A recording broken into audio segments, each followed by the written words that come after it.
Hello everyone, मैं Lavkush Upadhyay biology faculty at Dakshina स्वागत करता हूं आप सभी का दक्षिणा ई लर्निंग प्लेटफॉर्म पे। तो आज का जो हमारा लेक्चर है lecture number 3 of our environment. Today I am going to discuss some very important concept of the environment. I am going to discuss about some environmental issues. देखिए, जो हमारा एनवायरनमेंट है, जैसे कि मैं आपको पहले ही बता चुका हूं कि जो एनवायरनमेंट है that is influenced by the human activity. हमारा एनवायरनमेंट ह्यूमन एक्टिविटीज से इन्फ्लुएंस होता है। ह्यूमन एक्टिविटीज हमारे एनवायरनमेंट की क्वालिटी को डिग्रेड करती हैं, राइट। जितनी भी ह्यूमन एक्टिविटीज होती है, काफी सारी ऐसी ह्यूमन एक्टिविटीज है जिससे कि हमारा एनवायरनमेंट पॉल्यूटेड होता है, हमारी एयर की क्वालिटी खराब हो जाती है, सॉइल की क्वालिटी खराब हो जाती है, वाटर कंटेमिनेटेड हो जाता है, वाटर की क्वालिटी खराब हो जाती है। तो इन्वायरमेंट में जितने भी एबायोटिक कंपोनेंट है, हमारा उनके साथ डायरेक्ट रिलेशन है, हम उनके साथ इंटरफेयर करते हैं और हमारी एक्टिविटीज से कहीं ना कहीं हमारा जो इन्वायरमेंट है वो जो है उसके लिए प्रॉब्लम्स खड़ी हो रही है, राइट। यानी कि हमारे इन्वायरमेंट पे एक एडवर्स इफेक्ट डाल रही है हमारी एक्टिविटीज और हमारे इन्वायरमेंट को स्पॉइल कर रही है। अगर ये ऐसे ही चलता रहा है, ह्यूमन एक्टिविटीज को कंट्रोल नहीं किया गया, तो एक टाइम ऐसा आएगा कि हमारा पूरा इन्वायरमेंट पूरी तरीके से स्पॉइल हो जाएगा। और इन्वायरमेंट के साथ साथ, क्योंकि हमारे इन्वायरमेंट, हमारे हेल्दी इन्वायरमेंट के साथ साथ हमारी एग्जिस्टेंस ही पॉसिबल है। अगर हमारा इन्वायरमेंट हेल्दी नहीं होगा, हमारा इन्वायरमेंट पॉल्यूटेड होगा, तो उस केस में ये इसका डायरेक्ट इफेक्ट हमारे ऊपर भी पड़ सकता है, राइट। तो this is a major matter of concern. ये बहुत ही बड़ा मैटर है कंसर्न का, जो कि बहुत जरूरी है हमें समझना, हमें इसको जो है गहराई से समझना इसके लिए बहुत जरूरी है हमें कि हमें अपने इन्वायरमेंट को हेल्दी एंड क्लीन इन्वायरमेंट बनाना है। अगर हम अपने इन्वायरमेंट को स्पॉइल करते हैं, इन्वायरमेंट की क्वालिटी खराब करते हैं, उसका एडवर्स इफेक्ट डायरेक्टली हमारे ऊपर ही पड़ेगा, ह्यूमन रेस पे पड़ेगा, ह्यूमन बींग्स पे पड़ेगा। तरह तरह की बीमारियां होंगी, बहुत सारी प्रॉब्लम्स क्रिएट हो जाती हैं एनवायरमेंटल इश्यूज की वजह से, right, for the health of human being, right, even for our surrounding, for our environment, even for the other life forms also। जो other life forms है, other living organism पे भी adverse effect पड़ता है due to degradation of environment quality। तो यहाँ पे environmental issue में एक सबसे जो important topic है in your syllabus, that is biomagnification। So today I am going to start from the very important topic that you called biomagnification। So now see biomagnification। Biomagnification की मैं बात करता हूं। This is very easy and understanding topic, जिसे आप biomagnification कहते हैं। Biomagnification का मतलब क्या है?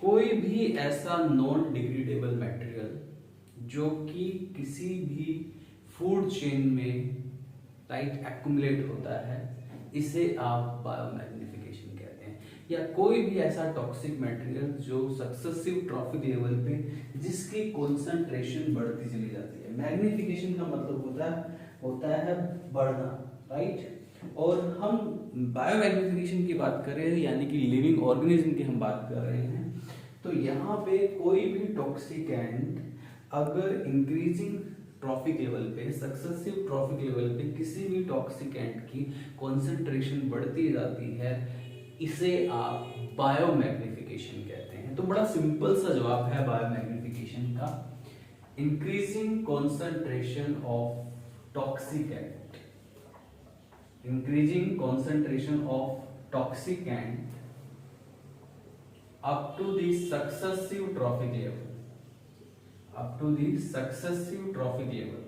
तो सक्सेसिव ट्रॉफिक लेवल में टॉक्सिकेंट की कॉन्सेंट्रेशन बढ़ना ही बायोमैग्निफिकेशन है, राइट। तो टॉक्सिकेंट की कॉन्सेंट्रेशन बढ़ती जाती है सक्सेसिव ट्रॉफिक लेवल में, इसे आप बायोमैग्निफिकेशन कहते हैं। जिसे आप क्या कहते हैं?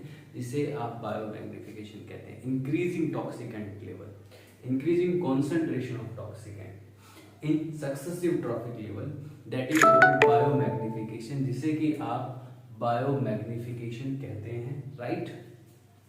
अब ये कॉन्सेंट्रेशन, हम इस कौन से टॉक्सिकेंट की बात कर रहे हैं? ये जो टॉक्सिकेंट होते हैं मेनली बायोडिग्रेडेबल पॉल्यूटेंट्स हैं, नॉन बायोडिग्रेडेबल पॉल्यूटेंट्स हैं। ऐसे पॉल्यूटेंट जो कि आसानी से डिकम्पोज नहीं हो पाते हैं, जो कि डाइजेस्ट नहीं हो पाते हैं, नेचर में कोई एंजाइम ऐसा नहीं होता है जो इनको ब्रेक डाउन कर सके, राइट। इसलिए जो टॉक्सिकेंट है, this toxicant are non biodegradable pollutants. ये नॉन बायोडिग्रेडेबल पॉल्यूटेंट्स हैं। These are non biodegradable pollutants, toxicants हैं, राइट। इन टॉक्सिकेंट की जो इंक्रीजिंग कॉन्सेंट्रेशन है, right, increase in successive trophic level. Successive trophic level में इनकी कॉन्सेंट्रेशन बढ़ती जाती है, जिसे आप बायोमैग्निफिकेशन कहते हैं, जो कि मैं आपको बता चुका हूँ। और ऐसा होता क्यों है? जैसा कि मैं आपको बता चुका हूँ, ये नॉन बायोडिग्रेडेबल पॉल्यूटेंट्स है, इनको कोई डाइजेस्ट नहीं कर सकता, right. Such pollutants can not be decomposed और can not be digested. Such pollutants और toxicants can not be digested, ये डाइजेस्टेड नहीं हो सकते हैं और इवन डिकम्पोज। तो ऐसे में क्या होगा, ये जो है remain persist in our food chain. ये किसी भी फूड चेन में हमेशा के लिए बने रहेंगे और सक्सेसिव ट्रॉफिक लेवल पे इनकी कॉन्सेंट्रेशन बढ़ती जाएगी। These toxicants will remain persist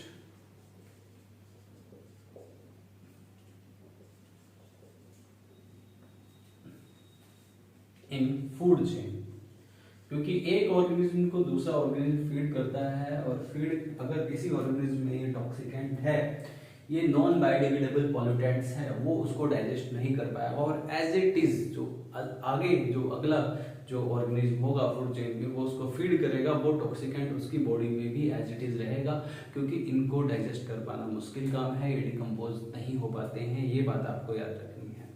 तो रिमेन परसिस्ट इन फूड चेन, जिससे कि फूड चेन में बने रहते हैं, राइट। और फूड चेन में बने रहने की वजह से जो टॉप कंज्यूमर्स होते हैं उनमें इनकी कॉन्सेंट्रेशन बढ़ जाती है। एंड रिजल्ट्स टू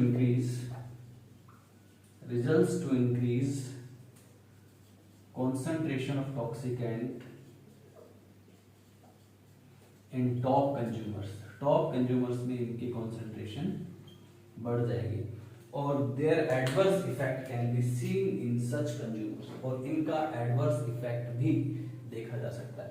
अब ये जो टॉक्सिकेंट है, इनके जो एग्जांपल्स हैं, राइट, ये जो नॉन बायोडिग्रेडेबल पॉल्यूटेंट्स है, इसमें जैसे कि एल्युमिनियम आता है, मरकरी आता है। इसके कुछ एग्जांपल्स मैं आपको बता देता हूँ, जैसे कि फॉर एग्जांपल इसमें आता है एल्यूमिनियम, इसमें आता है मरकरी, इसमें आता है डीडीटी। ये सब हार्मफुल टॉक्सिकेंट है जो कि नॉन बायोडिग्रेडेबल वेस्ट है, जो कि डिकम्पोज नहीं हो पाते हैं, जो कि डाइजेस्ट नहीं हो पाते हैं और इन्वायरमेंट में एज इट इज बने रहते हैं। अगर ये फूड चेन में एंटर कर जाते हैं तो जो टॉप कंज्यूमर है उनमें इनकी कॉन्सेंट्रेशन बढ़ेगी और उन पर इनके एडवर्स इफेक्ट भी देखे जाते हैं। Even produce adverse effect in top consumers में इनके एडवर्स इफेक्ट भी देखे जाते हैं। क्या देखे जाते हैं? एडवर्स इफेक्ट भी देखे जाते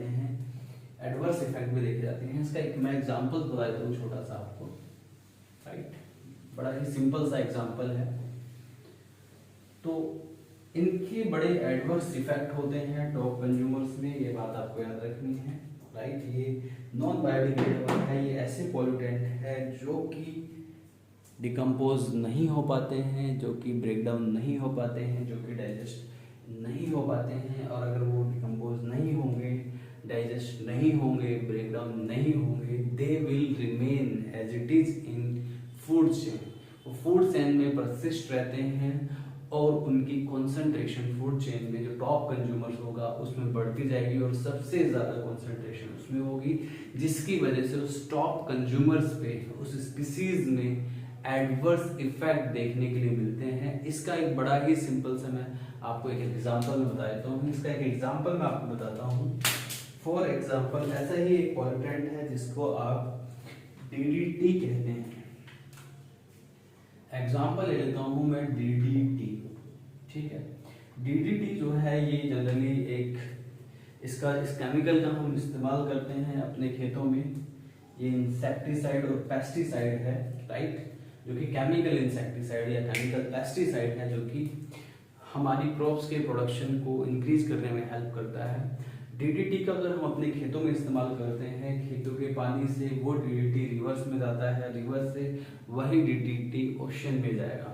अब अगर ओशन वाटर की बात करूं, ओशन वाटर में इसकी कॉन्सेंट्रेशन लगभग होती है 0.003 पार्ट्स पर बिलियन।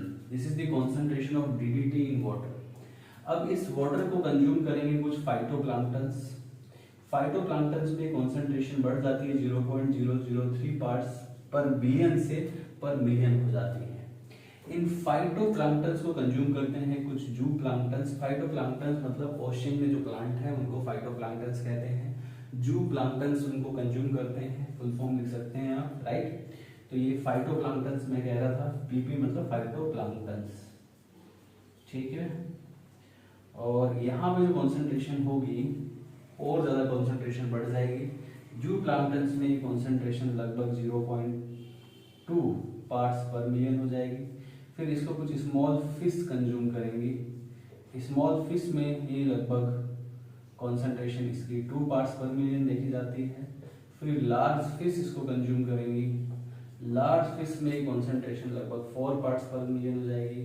और फिर इन फिशेस को बर्ड्स कंज्यूम करेंगे और बर्ड्स 25 पार्ट्स पर मिलियन तक। देखिए इतनी कॉन्सेंट्रेशन से कॉन्सेंट्रेशन इतनी हो गई, राइट। तो ये एक टॉक्सिक एंड है। डीडीटी की कॉन्सेंट्रेशन सक्सेसिव ट्रॉफिक लेवल में बढ़ती जा रही है और सबसे ज्यादा जो डीडीटी की कॉन्सेंट्रेशन है 25 पार्ट्स पर million, that is in birds. यानी कि जो टॉप कंज्यूमर है इस फूड चेन में उनके पास डीडीटी की highest concentration. This is the highest concentration of DDT. तो हाईएस्ट कॉन्सेंट्रेशन ऑफ डीडीटी यहाँ पे देखी जा रही है। और जबकि lowest concentration of DDT water में है। वाटर में कॉन्सेंट्रेशन ना के बराबर है, ये स्मॉल अमाउंट में है, बहुत ही नेग्लिजिबल अमाउंट है, लेकिन ये क्वालिटेटिव पॉल्यूटेंट है जिसकी वजह से ये सक्सेसिव ट्रॉफिक लेवल पे इसकी कॉन्सेंट्रेशन बढ़ती जा रही है। और जो यहाँ पे इस फूड चेन में सबसे टॉप कंज्यूमर है उसमें सबसे ज्यादा इसकी कॉन्सेंट्रेशन देखी जा रही है। और सबसे ज्यादा कॉन्सेंट्रेशन यहाँ पे होने की वजह से, इस कॉन्सेंट्रेशन की वजह से इन एनिमल्स पे, इन बर्ड्स पे इसका एक एडवर्स इफेक्ट देखा जाएगा। That I am going to discuss now. अच्छा, ये जू जेड भी मतलब है यहाँ पे जू प्लैंक्टन्स, ये भी लिख लीजिएगा, ठीक है। तो डीडीटी का जो इफेक्ट है, effect of DDT on birds. अब इन बर्ड्स पे जो इफेक्ट होगा डीडीटी का वो क्या होगा? सबसे पहला इफेक्ट होगा कि अगर डीडीटी की कॉन्सेंट्रेशन बढ़ेगी that will disturb the calcium metabolism of birds, ठीक है। ये कैल्शियम मेटाबॉलिज्म के साथ इंटरफेयर करता है और ये बर्ड्स के कैल्शियम मेटाबॉलिज्म को डिस्टर्ब करेगा। डीडीटी क्या करता है? Disturb the calcium metabolism of birds को ये डिस्टर्ब कर देता है। This DDT will disturb the calcium metabolism of birds. Birds के कैल्शियम मेटाबॉलिज्म को ये डिस्टर्ब करने का काम करता है। और उस डिस्टर्बेंस से क्या होगा? You must understand about this also. It disturbs the calcium metabolism of birds. और कैल्शियम मेटाबॉलिज्म ऑफ बर्ड्स जब डिस्टर्ब हो जाएगा उसकी डिस्टर्बेंस से क्या होगा? You must understand about this, ठीक है। Disturb the calcium metabolism of birds that results to thinning of calcareous shells. Calcareous shells जो होती हैं एग ऑफ बर्ड्स में वो थिन हो जाती है। और उसके थिनिंग की वजह से, due to thinning of calcareous shells of the eggs of the birds के एग्स की कैल्सेरियस सेल्स थिन होने की वजह से जो होगा वो होगा premature break of eggs. Premature break of eggs का प्रीमेच्योर ब्रेक हो जाएगा। और ब्रेक हो जाने की वजह से, प्रीमेच्योर ब्रेक हो जाने की वजह से डिक्लाइन दी बर्ड पॉपुलेशन, बर्ड पॉपुलेशन जो है, बर्ड्स पॉपुलेशन डिक्लाइन हो जाती है, घट जाती है। ये बात आपको याद रखनी है, it will decline. Birds population जो है वो डिक्लाइन हो जाएगी, राइट। तो ये बात आपको समझ आनी चाहिए, ठीक है। तो this is about the food chain, है ना। This is all about biomagnification. तो समझ में आ गया होगा आपको, उम्मीद करता हूँ। टॉपिक टैक्सीकेंट लेवल जो है वो सक्सेसिव ट्रॉफिक लेवल में हाईएस्ट हो जाता है, ठीक है। उसकी कॉन्सेंट्रेशन हाईएस्ट हो जाती है जिसकी वजह से उसकी पॉपुलेशन डिक्लाइन हो रही है। So this is all about biomagnification. इसके बाद जो हमारा अदर इम्पोर्टेंट टॉपिक है, another important topic, that is greenhouse effect. ये समझना भी जरूरी है आप लोगों के लिए। So next is greenhouse effect that I am going to discuss in detail now. So what is exactly greenhouse effect? You must understand about this also. Next is greenhouse effect.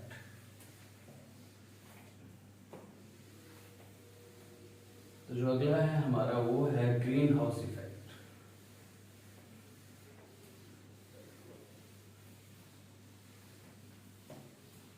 तो next is greenhouse effect की बात कर लेते हैं।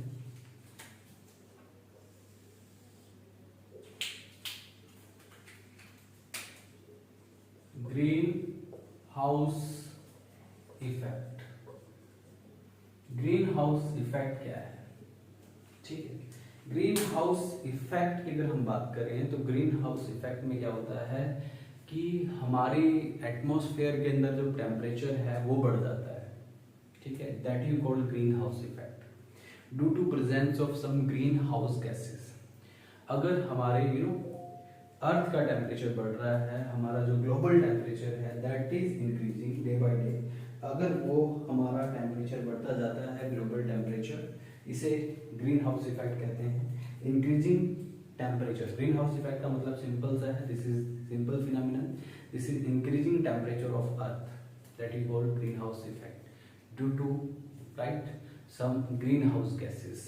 और ये greenhouse gases are pollutants. ठीक, increasing temperature of earth, right, that results to global warming, that results to global warming। तो अर्थ का टेम्परेचर बढ़ता है जिसकी वजह से ग्लोबल वार्मिंग हो जाती है, जिसकी वजह से क्या हो जाती है? ग्लोबल वार्मिंग हो जाती है। और ये जो टेम्परेचर बढ़ता है, this temperature increase due to greenhouse gases, this temperature increase due to greenhouse gases. इनको ग्रीन हाउस गैसेस कहते हैं जो कि हमारे अर्थ का टेम्परेचर बढ़ाती हैं। ये जो ग्रीन हाउस गैसेस होती हैं, राइट, अगर मैं इसकी बात करूं, इसके एग्जांपल्स में आपको बताऊंगा। ये जो ग्रीन हाउस गैसेस हैं ये क्या करती हैं, राइट, जनरली क्या होता है, जो सोलर रेडिएशन हमारे प्लेनेट पे आती है, वो सोलर रेडिएशन जो है, राइट, वो रिफ्लेक्ट हो जाती है, हमारे अर्थ सरफेस पे आएंगी, स्ट्राइक करेंगे हमारे प्लेनेट पे और वो रिफ्लेक्ट हो जाएंगी, फिर वो वापस चली जाएंगी। लेकिन ये जो ग्रीन हाउस इफेक्ट है, इसमें क्या होता है, ये जो ग्रीन हाउस गैसेस होती हैं ये एब्जॉर्ब दी सोलर रेडिएशन, ये सोलर रेडिएशन को एब्जॉर्ब करके रखती हैं और हमारे एटमॉस्फेयर का टेम्परेचर इंक्रीज कर देती है। क्योंकि अगर सोलर रेडिएशन एब्जॉर्ब हो जाएगी तो उसमें जो हीट है उसकी वजह से ओवरऑल टेम्परेचर बढ़ेगा और उसको एब्जॉर्ब करने का काम करती हैं ये ग्रीन हाउस गैसेस। तो ये ग्रीन हाउस गैसेस जो है इसमें आता है, ये जो गैसेस होती हैं एब्जॉर्ब दी सोलर रेडिएशन, ये सोलर रेडिएशन का एब्जॉर्ब करके क्या करती है, सोलर रेडिएशन में जो हीट होती है उस हीट की वजह से टेम्परेचर को बढ़ाती है। Absorb the solar radiations that results to increase temperature, that results to increase temperature on earth, earth पे जिसकी वजह से टेम्परेचर बढ़ेगा, इसे ग्रीन हाउस गैसेस कहते हैं। तो ये जो ग्रीन हाउस गैसेस हैं इसके कुछ एग्जांपल है, जैसे कि CO2 लगभग 60% होती है, मीथेन लगभग 20% है, ऐसे ही यहाँ पे एक और होती है आपकी क्लोरोफ्लोरोकार्बन लगभग 14% है, ये रेफ्रिजरेटर्स में भी होती है, this gas is released from the refrigerators.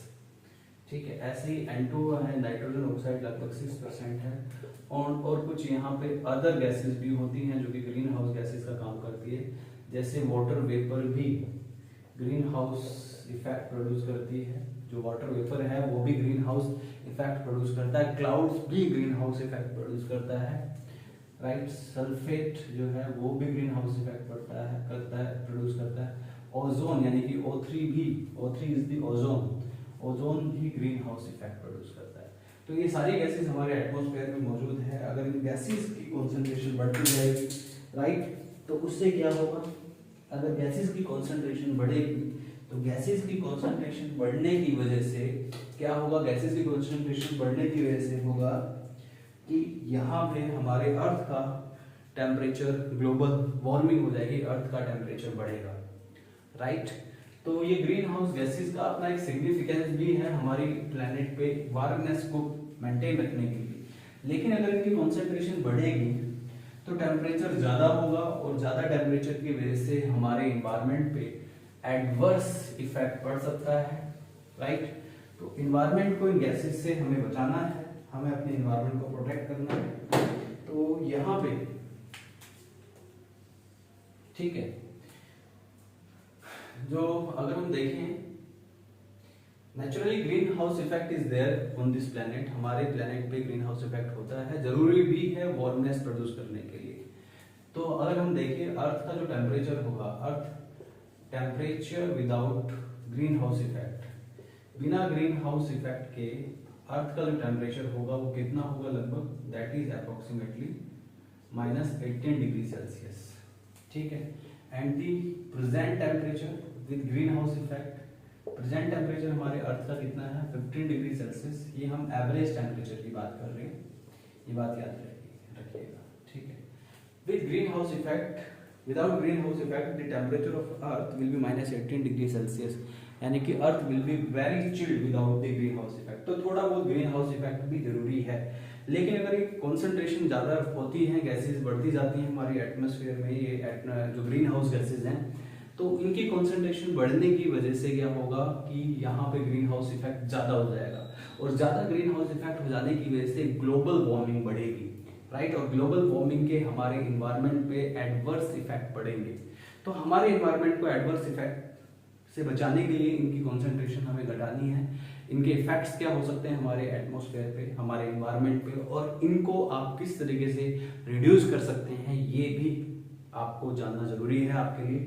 तो ये प्रेजेंट टेम्परेचर इतना होगा बिना ग्रीन हाउस, बिना विदाउट ग्रीन हाउस इफेक्ट के जो एवरेज टेम्परेचर होगा वो इतना होगा हमारे प्लेनेट का, राइट। लेकिन थोड़ा बहुत ग्रीन हाउस इफेक्ट होना भी जरूरी है, एंड जिससे कि एवरेज टेम्परेचर हमारी प्लेनेट का 15 डिग्री सेल्सियस है। लेकिन अगर एवरेज टेम्परेचर बढ़ता जाएगा, राइट, तो उससे क्या होगा, उससे हमारे इन्वायरमेंट पे असर देखने को मिलेगा। तो यहाँ पे ग्रीन हाउस इफेक्ट्स के जो मेजर प्रॉब्लम्स है जो कि रिलेटेड है ग्रीन हाउस इफेक्ट से, उसके जो मेजर इफेक्ट्स हैं ग्रीन हाउस इफेक्ट या ग्लोबल वार्मिंग के जो मेजर इफेक्ट्स हैं वो क्या क्या हो सकते हैं।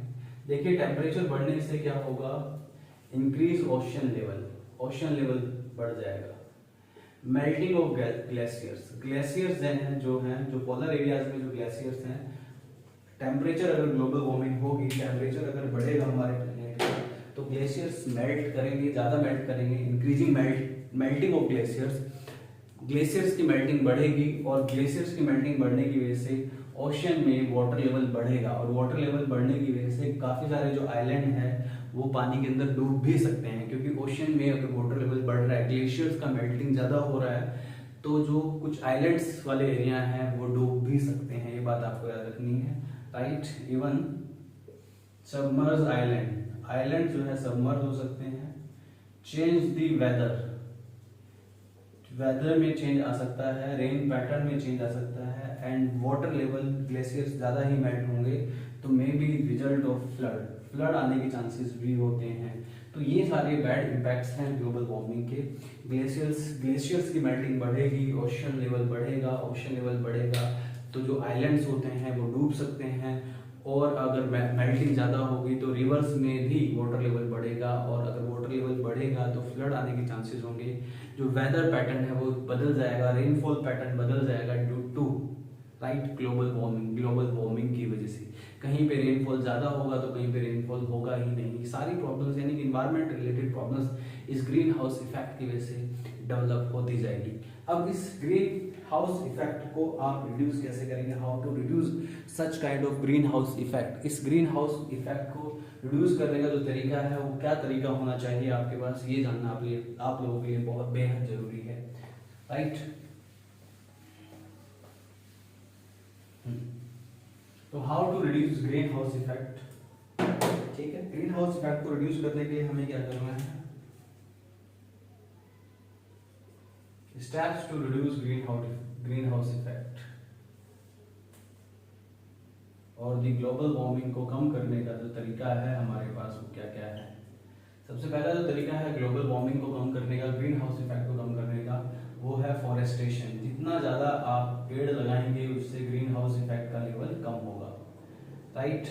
प्रिवेंट डिफॉरेस्टेशन, पेड़ों को ना काटा जाए, डिफॉरेस्टेशन जो है उसकी वजह से ग्रीन हाउस इफेक्ट प्रोड्यूस होता है, उसकी वजह से इन्वायरमेंट में ग्रीन हाउस गैसेज बढ़ती हैं।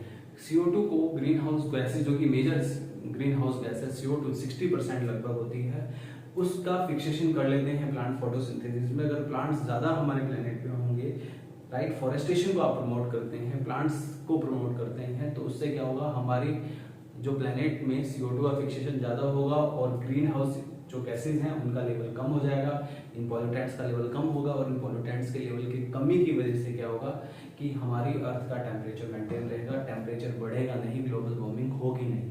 तो ये मेजर स्टेप्स हैं, राइट। और इसके अलावा control burning of fossil fuel, fossil fuel की बर्निंग को कंट्रोल करना चाहिए, क्योंकि अगर आप फॉसिल फ्यूल को की बर्निंग ज़्यादा करते हैं, पेट्रोलियम है, डीजल है, इन सब की बर्निंग ज़्यादा करते हैं, तो petroleum and diesels are the major source of greenhouse gases, और इन ग्रीन हाउस गैसेज की वजह से ग्लोबल टेम्परेचर बढ़ता है। तो ये कुछ तरीके हैं जिससे कि आप ग्रीन हाउस इफेक्ट को कम कर सकते हैं, ग्लोबल वार्मिंग को कंट्रोल कर सकते हैं और अपने प्लेनेट को बचा सकते हैं। सो this is all about biomagnification and this is all about greenhouse effect. My another topic will be ozone depletion. Ozone depletion is my another topic that I will discuss in my next class. तो मिलते हैं अगले lecture में with ozone depletion. तब तक के लिए thank you very much, bye bye, take care.